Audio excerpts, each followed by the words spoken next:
పరలోకమందున్న మా తండ్రి, మీరిచ్చిన ఈ అవకాశాన్ని బట్టి మీ కృతజ్ఞతాస్తుతులు చెల్లించుకుంటున్నాం తండ్రి. ఇదిగో ప్రిన్సీ పుట్టినరోజు సందర్భంగా మరి సభను ఏర్పాటు చేసి మరి మీకు కృతజ్ఞతాస్తుతులు చెల్లించుకోవాలని ఆశపడిన పిల్లలకు మీరు వారికి ఏవైతే పరలోక సంబంధమైన ఇవులను ఇవ్వాలనుకున్నారో వాటన్నింటినీ నిండుగా మెండుగా ఇవ్వమని, అలాగే ఇక్కడ కూర్చున్న మీ పిల్లలందరూ మరి దేవునికి మహిమకరంగా వాక్యాన్ని అంగీకరించడానికి సహాయం చేయమని యేసుక్రీస్తు వారి పరిశుద్ధ నామంలో ఈ ప్రార్థన అడిగి వేడుకుంటున్నాను తండ్రి, ఆమేన్. అందరికీ వందనాలండి. ఓకే, ఎనీవే ఈరోజు దేనికి వచ్చారండి? మీరు దేనికి వచ్చారు? గట్టిగా చెప్పాలి. ప్రిన్సీ బర్త్డే వినపడటం లేదు. ఒకసారి హ్యాపీ బర్త్డే చెప్పండి అందరూ. వినపడిందమ్మా? Okay, very good. ప్రియమైన దేవుని పిల్లారా, ఇక్కడ మన జాగ్రత్తగా గమనించగలిగితే పూర్వం రాజులు చేసుకునేవారండి జన్మదినాన్ని. ఎవరు చేసుకునేవారు? రాజులు. ఆ రాజులు జన్మదినాన్ని చేసుకున్నప్పుడు కూడా ఈ విధంగా ఏమి చేసుకునేవారు కాదు. ఈ విధంగా ఏం చేసుకునేవారు కాదు. ఎలా చేసుకునేవారని మనం ఆలోచించగలిగితే, ఎలా చేసుకునేవారని మనం బైబిల్లోకి వెళ్ళి ఒకసారి ఆ వచనాలు చూసుకుని మనం మళ్ళీ వెనక్కొద్దాం. బైబిల్ గ్రంథంలో ఆదికాండము 40వ అధ్యాయము 20వ వచనాన్ని ఒకసారి చదవండి. 3వ దినమందు జరిగినదేమనగా, ఆ దినము ఫరో జన్మదినము గనుక అతడు తన సేవకులందరికీ విందు చేయించి. చాలండి. ఫరో అనే అతను ఐగుప్తికి రాజులండి. ఐగుప్తు దేశానికి రాజులు. ఈజిప్ట్ అంటారు కదా, ఈజిప్ట్ అనే దేశం తెలుసండి, అందరికీ తెలుసా? ఈజిప్ట్ అనే దేశానికి ఫరో అనే అతను రాజు. ఫరోలుగా పిలువబడేవారు అనమాట రాజులు. ఇతను ఈ రాజు జన్మదినం చేసుకుంటున్నాడంట. ఎలాగా? జన్మదినము గనుక అతడు తన సేవకులందరికీ విందు చేయించి. అంటే ఇప్పుడు జన్మదినములో ముఖ్యంగా ఏముంటుంది? విందు. అంతేనండి. ఇప్పుడు జన్మదినానికి రాజు పిలిచాడంటే ఎవరిని పిలిచాడంట? సేవకుల్ని. అంతే. అందరినీ పిలవలేదు. ఐగుప్తునంతా పిలవలేదు. ఓన్లీ వారికి సంబంధించిన సేవకుల్ని మాత్రమే పిలిచారు. ఇది చాలా జాగ్రత్తగా గుర్తుపెట్టుకోండి. ఇంకా మరొక రాజు గురించి మనం చూడగలిగితే మత్తయి సువార్త 14వ అధ్యాయము 6వ వచనం. మత్తయి సువార్త 14వ అధ్యాయము. అయితే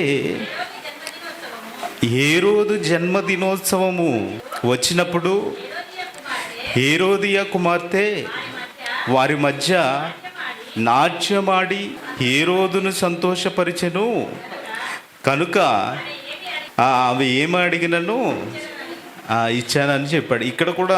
ఇక్కడ సందర్భం ఏంటంటే హేరోదు జన్మదినోత్సవము, పుట్టినరోజు, బర్త్డే.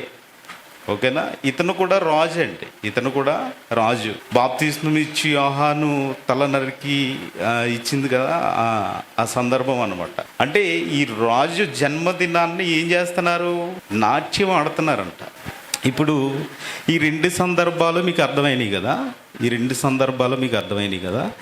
రెండు సందర్భాల్లో ఇప్పుడు ప్రజెంట్ జనరేషన్ బర్త్డే ఎలా చేసుకుంటున్నారంటే, ఇప్పుడున్న జనరేషన్లో ఎలా చేసుకుంటున్నారు బర్త్డే? ఇప్పుడు మనం రీసెంట్గా యూట్యూబ్ వీటిల్లో పెడుతున్నారు కదండి. రోడ్డుకి అడ్డంగా పెట్టి ఆ బైక్ మీద కేక్ పెట్టి అల్లరి చేస్తూ ఆ కేక్ని ముఖానికి పూసుకుంటారంటే, ఎవరైతే బర్త్డే బాయ్ ఉన్నారో ముఖం అంతా రాసేస్తారు. ఇది ఈ కల్చర్ అనేది రాజులు చేసుకున్నట్టుగా లేదు. రాజులు ఏం చేశారు? విందు చేయించారు, నాట్యం ఆడించారు. రాజుల గురించి చెప్తున్నానండి. అయితే ఇది క్రమేపీ క్రైస్తవ కుటుంబాల్లో కూడా వచ్చేసింది. ఏంటి? కేక్ కట్ చేయాలి. కేక్ కట్ చేసి ఏం చేయాలి? తినరండి. తినేది తక్కువ. ఎక్కడ ఉండదో కేక్ అంతా? ఒకడైతే ఇలా కేక్ తీసి ముఖాన్ని కొట్టేస్తున్నాడండి. కేక్ తీసుకుని ముఖాన్ని కొట్టేస్తున్నాడు ఇలాగా. అంటే ఆ కేక్ తినడానికి తెచ్చుకోలేదా? 800 1000 రూపాయలు ఎంతో ఉంటుంది. ఆ కేక్ తినడానికి తెచ్చుకోలేదా? లేదు. అయితే ఈ కల్చర్ అనేది రాజులు కానీ ఎవరైనా పాటించడం అనేది అక్కడ గమనించమంటే ఇప్పుడు వస్తున్నాయి ఇవన్నీ. ఇప్పుడు వస్తున్నాయి.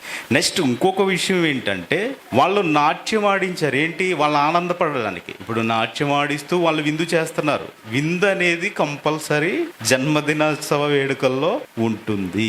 ఓకేనా? జన్మదినోత్సవ వేడుకల్లో ఉంటుంది. అయితే చాలా జాగ్రత్తగా మనం ఆలోచించగలిగితే దేవుడు మనల్ని ఈ భూమి మీదకి పంపడానికి కారణం ఉంది. ఎందుకంటే మన అందరం ఎవరి పిల్లలు అంటే దేవుని పిల్లలు.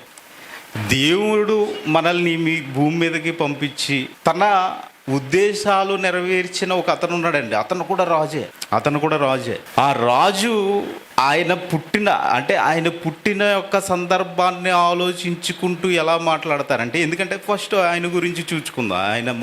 ఆయన గురించి ఆయన ఉద్దేశాలు నెరవేర్చాడా లేదా, బైబిల్ గ్రంథంలో ఆయన గురించి చెప్పబడిందా లేదా అని ఒకసారి మనం అపోస్తుల కార్యములు 13వ అధ్యాయం 22వ వచనాన్ని ఆలోచించినట్లయితే, తరువాత అతనిని తొలగించి దావీదును వారికి రాజుగా ఏర్పరచెను. మరియు ఆయన, నేను యెష్షయి కుమారుడైన దావీదును కనుగొంటిని. ఈ దావీదు ఎలాంటి వాడంటే, ఎవరికి? యెషయా గారుగా. ఎవరికంటే దేవునికి ఇష్టానుసారుడైన మనుష్యుడంట. ఎవరికంటే దేవునికి ఇష్టానుసారుడైన మనుషుడంట. ఇతను ఎవరిని పరిపాలించాడు? ఇశ్రాయేలీలను పరిపాలించాడు. హిస్టరీలో ఉన్నాయండి ఇవన్నీ. ఇశ్రాయేలీలు వీళ్ళందరూ ఉన్నారు. ఐగుప్తు దేశం ఇప్పటికీ ఉంది. ఇలా పరిపాలన జరుగుతున్నప్పుడు ఇతని యొక్క ఉద్దేశాలు దేవుని యొక్క ఉద్దేశాలు నెరవేర్చాడంట. దేవుని యొక్క ఉద్దేశాలు నెరవేర్చిన ఇతను పుట్టుకను ఆలోచిస్తూ ఇతని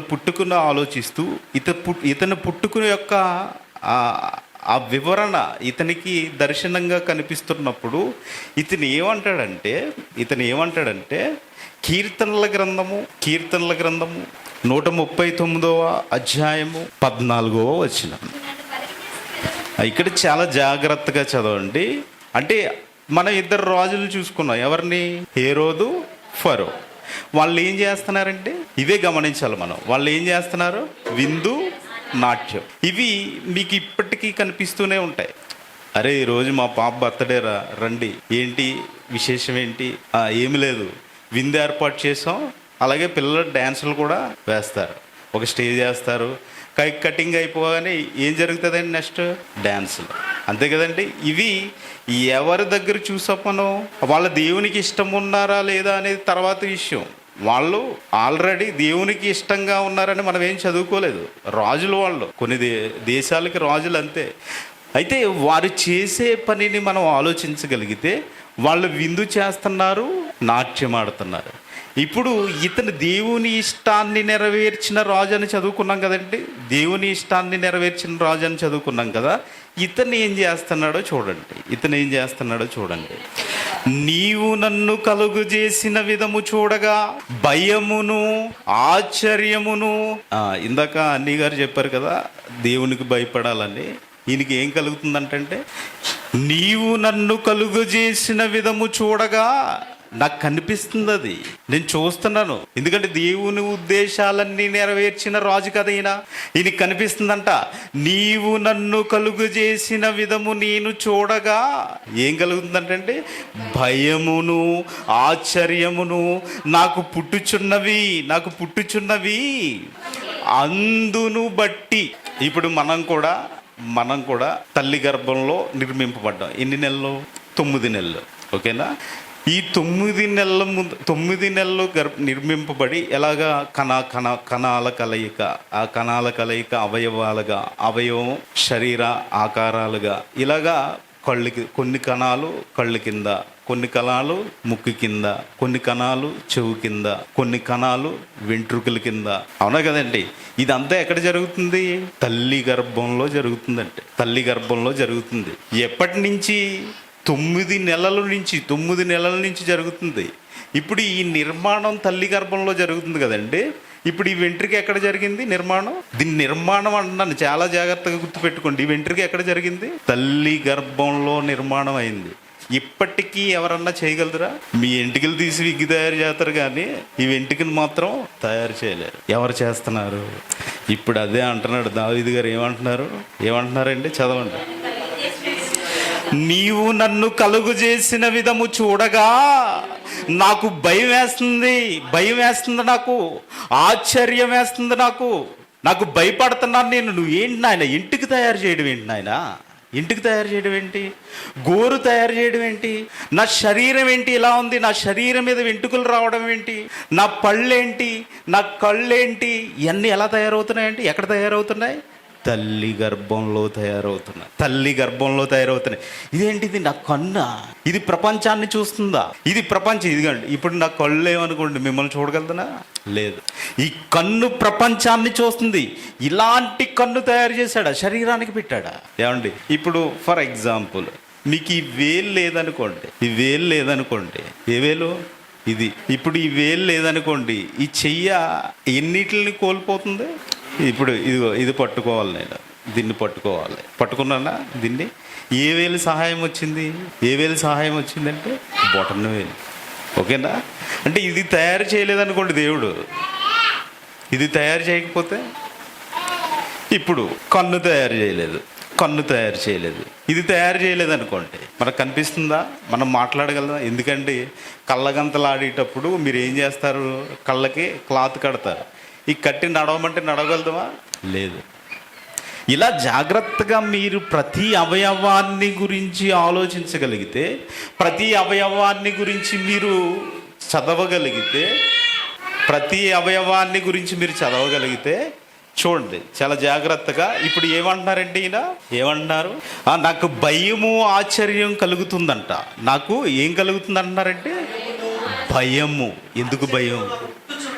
ఎందుకు భయం? ఇప్పుడు మనం పుట్టాం కదా, మనకి కళ్ళు ఉన్నాయి, చెవులు ఉన్నాయి, ముక్కు ఉంది, నోరు ఉంది, అన్నీ ఉన్నాయి. ఇవన్నీ ఎవరు తయారు చేశారు? దేవుడు తయారు చేశాడని దేవుడికి ఎప్పుడన్నా భయపడ్డావా? ఇప్పుడు ఏదన్నా యాక్సిడెంట్, ఏదైనా దెబ్బ తగిలింది అనుకో, గబగబ డాక్టర్ దగ్గరికి వెళ్ళిపోతాం.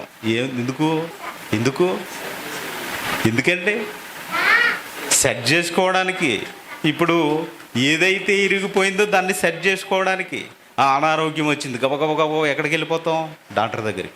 అంటే దేవుడిచ్చిన శరీరం ఒకవేళ డ్యామేజ్ అవుతుంటే మనకు భయం పడుతుంది చూసారా? దేవుడిచ్చిన శరీరం ఇదిగో ఏదన్నా డ్యామేజ్, చిన్నది ఏదన్నా తగలగానే మనకి ఏం పడుతుంది? భయం. అప్పుడప్పుడు ఇక్కడ ఏమన్నా నొప్పి వచ్చింది అనుకోండి, ఇక్కడ నొప్పి వచ్చింది అనుకో, ఏం జరుగుతుంది? భయం. ఓకే, సడన్గా ఏదన్నా కళ్ళు తిరిగి పడిపోయారనుకో, ఏం జరుగుతుంది? భయం. ఈయన ఎప్పుడు భయపడుతున్నాడంట? కలుగజేసిన విధము చూసినప్పుడు భయపడదు. మనం ఎప్పుడు భయపడుతున్నాం? కలిగజేశాడు, వచ్చేసాం భూమి మీదకి, అన్నీ అయిపోయింది, హ్యాపీగా బ్రతుకుతున్నాం, అన్నీ అనుభవిస్తున్నాం. ఎప్పుడు ఏదైనా మన శరీరానికి డ్యామేజ్ అవుతుంటే అప్పుడు భయపడుతున్నా. ఈయన ఎప్పుడు భయపడుతున్నాడంట? ఈయన ఎప్పుడు భయం కలుగుతుందంట? ఈయన వచ్చాడు, ఆయన ఉద్దేశాలు నెరవేర్చేవాడుగా ఉన్నాడు, కానీ కలుగజేసిన విధము చూడగా నాకు భయం వేస్తుంది అంటున్నాడు. అంటే నీ పుట్టుకను నువ్వు గుర్తు తెచ్చుకున్నప్పుడు నువ్వు భయపడుతున్నావా? నీ పుట్టుక యొక్క ఆకారం నీకు ఏదైతే ఇదిగో ఈ నిర్మాణం నీకు గుర్తొస్తుందో అప్పుడు నువ్వు భయపడుతున్నావా? ఎందుకు భయపడాలి? ఏమండి, ఇప్పటికీ స్టిల్ ఈ వెంట్రుక ఎవరైనా చేయలేరు, గోరు చేయలేరు, ఏది చేయలేరు, శరీరంలో ఏ అవయవం చేయలేరు. ఒకవేళ మీరు అవయవాలు పెట్టుకున్నా కృత్రిమం. అంటే దేవుడు ఇంత గొప్పగా నిన్ను నిర్మాణం చేశాడా? దేవుడు ఇంత గొప్పగా నిన్ను అవయవాలు ఇవన్నీ ఇదిగో ఒక సిస్టంలో పెట్టాడా? ఒకవేళ మీరు అద్దంలో చూసుకున్నప్పుడు ఏదైనా తేడా వచ్చిందనుకోండి, అద్దంలో చూసుకున్నప్పుడు మీకు ఏదైనా తేడా కనిపించింది అనుకోండి, మీ ముఖం ఎలా ఉంటుంది? రోజు పౌడర్ రాసుకొని ఫేస్ అన్నీ చాలా చక్కగా అందంగా తయారయ్యి ఆ అద్దం దగ్గరికి వెళ్ళినప్పుడు మీ ఫేస్ లాగా ఉందనుకోండి, ఓకే, వెళ్ళండి, గుడ్, ఆనందపడతారు, వచ్చేస్తారు. ఓకే, ఇలా చూసుకుంటాం, అయిపోయింది, తల అన్ని చదువుకుంటాం, వచ్చేస్తాం. అదే ఏదన్నా ఎందుకు కొద్దిగా ఈ ముఖం వాచినట్టు అయింది అనుకోండి, ఏదో తేడా ఉంది. అంటే ఈ అవయవాలన్నీ దేవుడు నిర్మిస్తున్నప్పుడు దావీదు గారు చూస్తున్నారంట. ఈ అవయవాలన్నీ దేవుడు నిర్మిస్తున్నప్పుడు దావీదు గారు చూస్తున్నారంట. ఈయనకి ఏం కలుగుతుంది? భయం కలుగుతుంది, భయం కలుగుతుంది. మనం కూడా మన శరీరాల గురించి ఎప్పుడైతే ఆలోచిస్తామో, నా శరీరం ఇది ఎవరు చేశారు, దీన్ని ఎవరు చేశారు, ఈ శరీరం, ఈ కళ్ళు ఏంటి ఇక్కడ ఉన్నాయి, కళ్ళు వెనకాల ఉండొచ్చు కదా, చేతులు ఇలా వెనక్కు ఉండొచ్చు కదా, కాళ్ళు ఇలా వెనక్కు ఉండొచ్చు కదా, వంకర టింకరగా ఉండొచ్చు కదా. ఇంత స్ట్రక్చర్ అలాగా నువ్వు నడుస్తుంటే స్టైల్, నువ్వు మాట్లాడితే స్టైల్, అవునా కదా? నీ నీ నీ యొక్క నువ్వు డ్రెస్ వేసుకుంటే అందం, అవునా కదండి? ప్యాంట్ షర్ట్ వేసుకుని ఇన్-షర్ట్ చేసుకుని కోట్ వేసుకున్నాడంటే బాగున్నారండి అంటారు కదా. పట్టు చీర కట్టుకుని చక్కగా పూలు అవన్నీ పెట్టుకుని తయారైతే బాగున్నారండి అంటారు కదా. ఎక్కడి నుంచి వచ్చింది ఈ అందం? ఎలా వచ్చింది? ఇదిగో తల్లి గర్భంలో తయారు చేస్తున్నాడు దేవుడు. అందుకనే ఆయన ఏమంటున్నాడండి? ఏమంటున్నాడు? నాకు భయము ఆశ్చర్యము కలుగుచున్నది, అందును బట్టి నేను ఏం చేస్తున్నారండి? ఈయన ఏం చేస్తున్నారు? కృతజ్ఞతాస్తుతులు చెల్లిస్తున్నాం. ఇప్పుడు ఈ మీటింగ్ ఎందుకు పెట్టుకున్నారు? కృతజ్ఞత కూడిక. అంటే ఇదిగో బయట జరుగుతున్నట్టు కాదు, మీరు కూడా దేవుని పిల్లలు కదా, మీరందరూ దేవుని పిల్లలు కదా, దేవునికి పుట్టినవారు కదా. మీ అందరికీ ఇదిగో ఆహారం పెట్టి ఇదిగో ఆ దేవునికి కృతజ్ఞతాస్తుతులు చెప్పుకోవాలని పెట్టుకున్నారంటే, అది దావీదు గారిలో చూస్తున్నాం. వాళ్ళిద్దరిలో చూడలేదు, దావీదు గారిలోనే చూస్తున్నా. అంటే దేవుని కోసం నడిచే వారిలో మాత్రమే ఈ కృతజ్ఞతాభావం ఉంటుందండి. దేవుని కోసం నడిచే వారిలో మాత్రమే ఈ కృతజ్ఞతాభావం ఉంటుంది. అయితే ముందు ఇద్దరు రాజులు చూసుకున్నాం కదా. మనల్ని కూడా ఏమంటాడంటే రాజులైన యాజక సమూహం అంటారు. ఒకసారి ఆ మాట చూడండి, పేతురు గారు రాసిన 1 పేతురు 2:9. అయితే మీరు చీకటిలో నుండి ఆశ్చర్యకరమైన తన వెలుగులోనికి మిమ్మును పిలిచిన వాని గుణాతిశయములను ప్రచురము చేయు నిమిత్తము ఏర్పరచబడిన వంశమును, రాజులైన యాజక సమూహమును, పరిశుద్ధ జనమును, దేవుని సొత్తైన ప్రజలునై ఉన్నారు. ఎలా ఉన్నారంటే రాజులైన యాజక సమూహం అంట, మీరు పరిశుద్ధ జనం అంట. ఈ పరిశుద్ధ జనం ఎవరంటున్నారండి?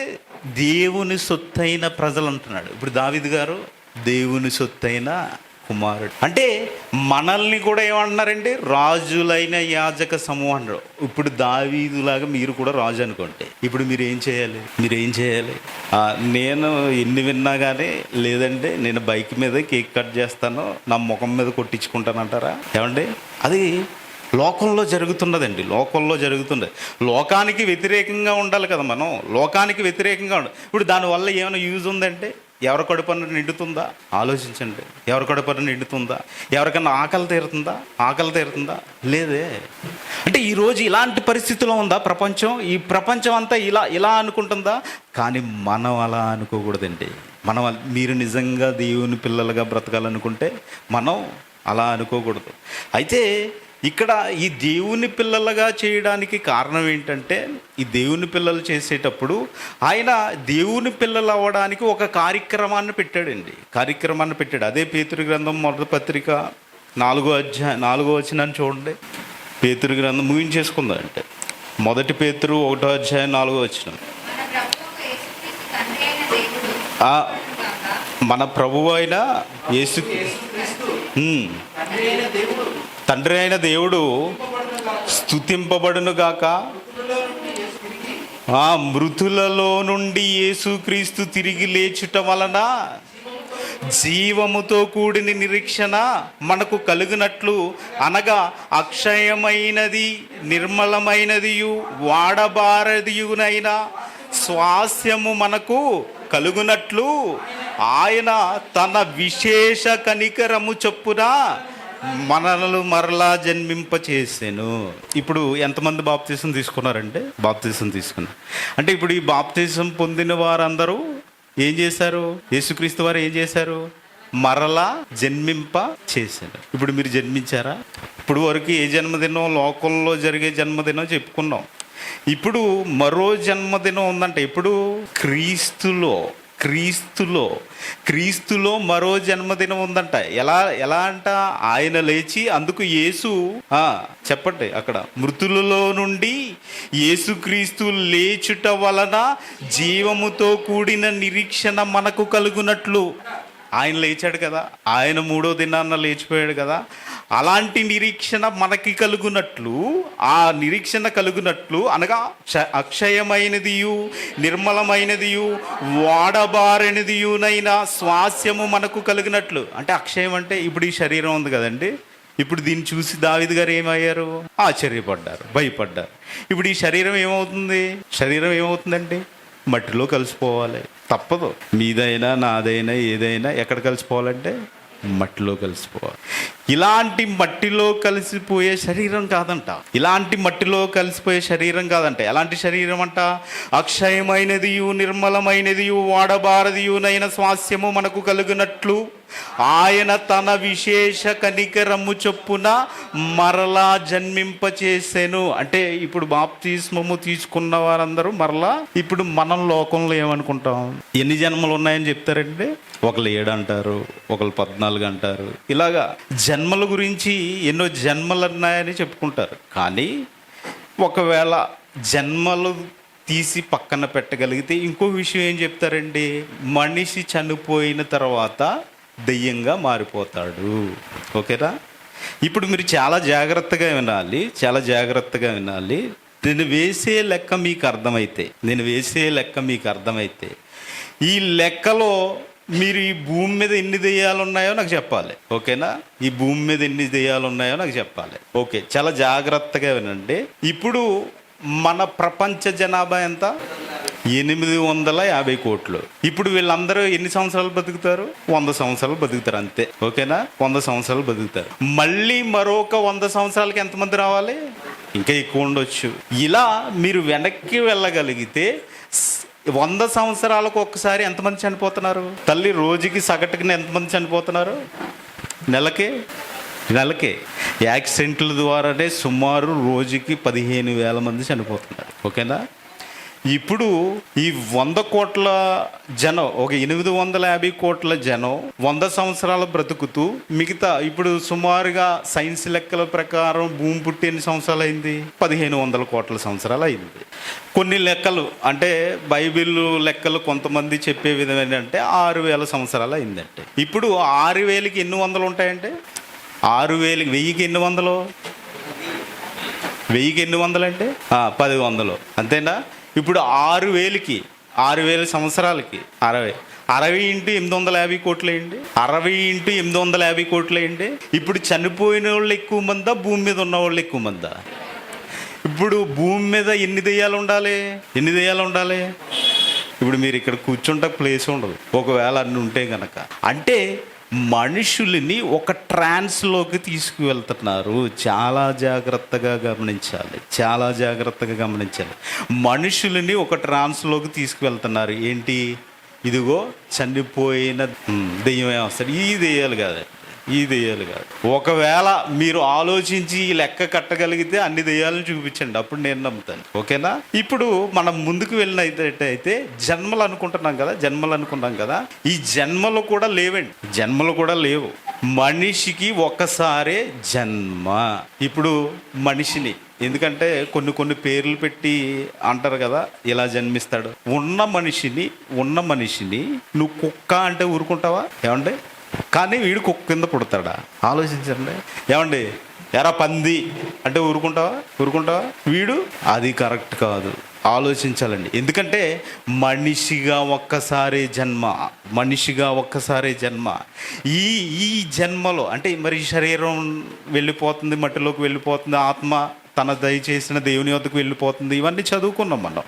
అయితే ఇక్కడ చాలా జాగ్రత్తగా గమనించవలసింది ఏంటంటే ఈ జన్మలోనే మళ్ళీ పునర్జన్మ.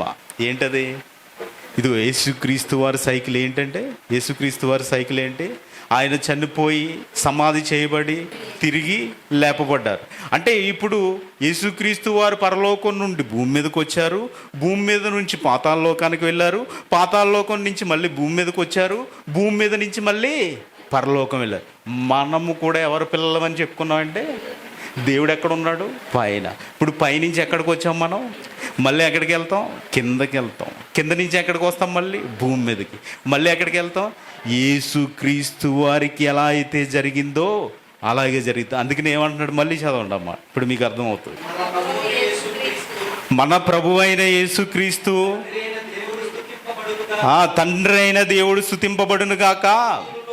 మృతులలో నుండి యేసుక్రీస్తు తిరిగి లేచుట వలన జీవముతో కూడిన నిరీక్షణ మనకు కలుగునట్లు, అనగా అక్షయమైనదియు నిర్మలమైనదియు వాడబారిదియునైన స్వాస్థ్యము మనకు కలుగునట్లు ఆయన తన విశేష కనికరం. ఎవరు? దేవుడు మీ మీద కనికరం చూపిస్తున్నాడండి. ఆయన మీ మీద కనికరం చూపిస్తున్నాడు. విశేష కనికరము చొప్పున మనలను మరలా ఎలా జన్మింపజేసాను? యోహాను సువార్త 3వ అధ్యాయం 3 నుంచి 5 వచనాలు చదవండి. యోహాను సువార్త 3వ అధ్యాయము. అందుకు యేసు అతనితో, ఒకడు క్రొత్తగా జన్మించితేనే గాని అతడు దేవుని రాజ్యము చూడలేడని నీతో నిశ్చయముగా చెప్పుచున్నానే నేను. ఎవరంటున్నారండి? యేసుక్రీస్తు వారి దగ్గరికి ఒక ముసలతను వచ్చాడండి, పండు ముసలోడు వచ్చి ఏమంటున్నాడంటే, యేసుక్రీస్తు వారి మాటలని ఆయన అడుగుతున్నాడు. యేసుక్రీస్తు వారు చెప్పిన దానికి అడుగుతున్నాడు. ఆయన ఆ అడిగిన సందర్భం కిందకి వెళ్ళండి, కింద చదవండి ఇప్పుడు. అందుకు నికోదేము ఎవరండి? పడుచుకుర్రోడా? యవనస్తుడా? మంచి యవనంలో ఉన్న అతనా? కాదు. ఎవరంట? ముసలివాడైన మనుషుడు ఎలాగ జన్మింపగలడు? మీరేంటండి, మీరు మళ్ళీ పునర్జన్మ అంటారేంటి? ఇప్పుడే ఇదిగో ఈ జన్మలోనే జన్మ అంటారేంటి? అది ఎలా సాధ్యం అవుతుంది?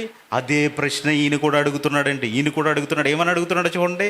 ముసలివాడైన నికోదేము ఎలా జన్మింపగలరు? మనుష్యుణ్ణి కదా నేను మరలా ఎలా జన్మిస్తాను అని అడుగుతున్నాడండి. అడిగి ఏమన్నాడంటే, 2వ మారు తల్లి గర్భమందు ప్రవేశించి జన్మింపగలడా అని ఆయనను అడుగగా, అంటే ఈయన ఏమనుకుంటున్నాడు అంటే, మళ్ళీ జన్మించాలంటే మళ్ళీ నేను వేరే తల్లి గర్భంలోకి రావాలి అది ఈయనకు కూడా ఉందండి ఆలోచన. ఈయనకు కూడా ఉంది. అప్పుడు వెంటనే యేసుక్రీస్తు వారు ఏమంటున్నారు చూడండి. యేసుక్రీస్తు వారు మాట్లాడుతున్నారండి. ఎందుకంటే ఈయన కూడా దైవ కుమారుడు కదా, దేవుని దగ్గర నుంచి వచ్చాడు కదా. ఈయన కూడా ఇదిగో చనిపోయి సమాధి చేయబడి తిరిగి లేపబడడానికి వచ్చాడు కదా. ఆయన మాట్లాడుతున్నాడు చూడండి. ఏమంటున్నాడు? యేసు ఇట్లా, నేను ఒకడు నీటి మూలముగాను ఆత్మ మూలముగాను జన్మించితేనే గాని దేవుని రాజ్యములో ప్రవేశింపలేడని నీతో నిశ్చయముగా చెప్పుచున్నాను. ఎంత చక్కగా చెప్పారు చూడండి. ఆత్మ మూలముగా నీటి మూలం. ఇది ఎక్కడ జరుగుతుందండి? బాప్తిస్మంలో. అంటే ఇప్పుడు బాప్తిస్మం తీసుకున్న వారందరూ ఏమయ్యారు? నూతన. ఇదే జన్మ. ఈ జన్మలోనే ఇదిగో నీవు పాతాళానక లేకపోతే పరలోకానక. ఈ జన్మలోనేనండి. మరో జన్మ ఉందని అది వాస్తవం కాదు. ఏది మరలా జన్మించామని ఎంతమందిని, ఇది అందరూ జన్మించాలి కదా. మరి ఎన్ని కోట్ల మంది చనిపోయారండి? ఎన్ని కోట్ల మంది లెక్క పెట్టండి. ఆ కోట్ల మంది మళ్ళీ వచ్చినట్టు ప్రూఫ్ ఏది? 1, 2, 4, 10 మంది వీళ్ళేనా సాక్ష్యం? కోట్ల మంది సాక్ష్యంగా నిలబడాలి కదా. ఇదిగో మేము మరలా జన్మించాము అని ఎందుకు చెప్పట్లేదు అంటే అది వాస్తవం కాదు. చాలా జాగ్రత్త. అందుకనే యేసుక్రీస్తు వారు మాటలు చూసారా? ఇదిగో ఒకడు క్రొత్తగా జన్మించాలంటే దేవునిలో జన్మించాలి. దావీదు గారు దేవునిలో జన్మించారు. ఏం చేశారండి? ఆయన కృతజ్ఞతాస్తుతులు చెప్పారు. ఇదిగో మనమందరం కూడా క్రైస్తవులుగా ఆయన కృతజ్ఞతాస్తుతులు చెప్పేవారిగా బ్రతకాలి. ఇదిగో మరలా జన్ముందా? ఉంది. ఎక్కడుంది? క్రీస్తులో ఉందండి. క్రీస్తు ఎలాగైతే 3వ దినాన్న లేచి పరలోకానికి చేరుకున్నాడో అలాగే మనం చనిపోయినా తిరిగి లేపబడి పరలోకానికి వెళ్ళిపోతాం. అలా పరలోకం వెళ్ళేవారిగా మీరందరూ ఉండాలని కోరుకుంటూ ఈ నా మాటలు ముగిస్తున్నానండి. ప్రార్థన చేసుకుందాం. పరలోకమందున్న మా తండ్రి, మీరు ఇచ్చిన ఈ అవకాశాన్ని బట్టి మీ కృతజ్ఞతాస్తులు చెల్లించుకుంటున్నాను తండ్రి. ఇదిగో మరి నీ కుమార్తె పుట్టినరోజు జరుపుకుంటున్న సందర్భంగా మరి కొద్దిగా దేవుని మాటలు మేము ఆలోచించడానికి సమయం ఇచ్చినందుకు మరొకసారి కృతజ్ఞతాస్తులు చెల్లించుకుంటున్నాం తండ్రి. ఇదిగో పుట్టినరోజు జరుపుకుంటున్న ప్రిన్సీకి మరి ఆయుర ఆరోగ్యాలు ఇచ్చి ఎల్లప్పుడూ ఇలా కృతజ్ఞతాస్తులు తెలియజేసుకునే బిడ్డగా ఉండగలుగుటకు, మీ వాక్యంలో చక్కగా ఎదగలుగుటకు, మీ వాక్యాన్ని నేర్చుకున్నటకు సహాయం చేస్తారని కోరుకుంటున్నాను తండ్రి. అలాగే ఇదిగో కూడి వచ్చిన మీ పిల్లలందరికీ మరి నిండుగా మెండుగా మరి ఆశీర్వాదాలు ఇమ్మని, అలాగే వారు ఏ అయితే ఇబ్బందుల్లో ఉన్నారో, వారు ఏ అయితే శ్రమల్లో ఉన్నారో మరి ఆ శ్రమలన్నింటి నుండి బయటికి వచ్చే మార్గాన్ని తెరవమని, అలాగే నాకును ఇదిగో అన్నయ్య విజయాన్ని గారు మరి ఎన్నో సంవత్సరాల నుంచి సేవ చేస్తున్నారు, వారి యొక్క కుటుంబానికి, మా కుటుంబానికి, ఇక్కడున్న దైవ సేవకులందరి కుటుంబాలకి మరి తోడుగా ఉండమని, అలాగే వచ్చిన మీ పిల్లలందరికీ తోడుగా ఉండమని కోరుకుంటూ యేసుక్రీస్తు వారి పరిశుద్ధ నామంలో ఈ ప్రార్థన అడిగి వేడుకుంటున్నాను తండ్రి.